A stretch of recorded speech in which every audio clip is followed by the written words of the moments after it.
Par, ganitong luto naman sa manok ang gawin natin. Sobrang dali lang nito. Magpahinga muna tayo par sa kakatinola. Kaya tara par, simulan na natin tong kinamatisang manok natin. Mahigit 1 kilo ng manok par. Imamarinate lang muna natin yan sa patis ng mga 15 minutes lang. Tapos set aside mo muna. Par, naglagay lang ako ng konting mantika dun sa lutuan natin. Medyo ipapa-brown lang natin itong mga manok natin. Siguro pinrito ko lang to par na mga tag 2 minutes lang each side. Dahil sa gantong paraan par, makakatulong to para mas sumarap yung ating manok.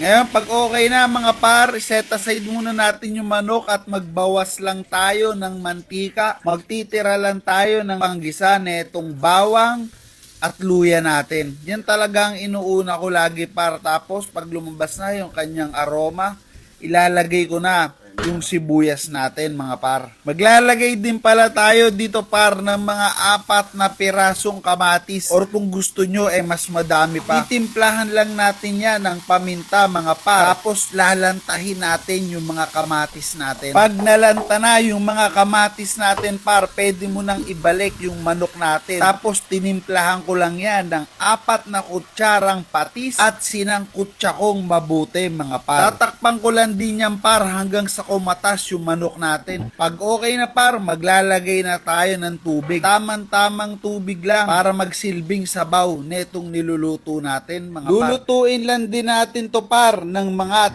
30 minutes. Pag okay na, naglagay din ako dito par ng mga 10 pirasong siling green or yung siling panigang. Tapos naglagay din tayo dito par ng pechay. Tapos na mga par, ganun lang kadali magluto ng kinamatisang manok. Salamat sa panonood mga par.